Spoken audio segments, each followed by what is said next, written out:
Most of the energy harvested from organic molecules during glycolysis and the citric acid cycle is stored in NADH and FADH2. These molecules give up their high-energy electrons in the third phase of cellular respiration, oxidative phosphorylation, where most of the cell's ATP fuel is produced. The electron transport chain is an array of molecules, mostly proteins, built into the inner membrane of the mitochondrion. NADH gives up its high-energy electrons to the first complex in the electron transport chain. The electrons move from one member of the chain to the next, giving up their energy as they are pulled from NADH toward highly electronegative oxygen. The energy given up by the flow of electrons is used to pump hydrogen ions from the mitochondrial matrix into the intermembrane space. Oxygen captures the electrons in the very last step in electron transport. The last complex adds a pair of electrons to an oxygen atom and two hydrogen ions, forming water.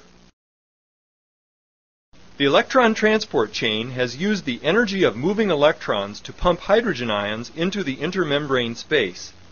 This buildup of hydrogen ions, like water behind a dam, stores the potential energy that was originally in the bonds of glucose molecules. The backed up hydrogen ions give up their energy when they diffuse through a special protein in the membrane called ATP synthase. As hydrogen ions flow down their concentration gradient, ATP synthase captures their energy to make ATP. This mode of ATP production is called oxidative phosphorylation because it is powered by the transfer of electrons to oxygen. Under normal conditions, almost all the ATP produced in the process of cellular respiration is manufactured by electron transport and oxidative phosphorylation, about 34 ATPs for every glucose consumed. This illustration summarizes cellular respiration.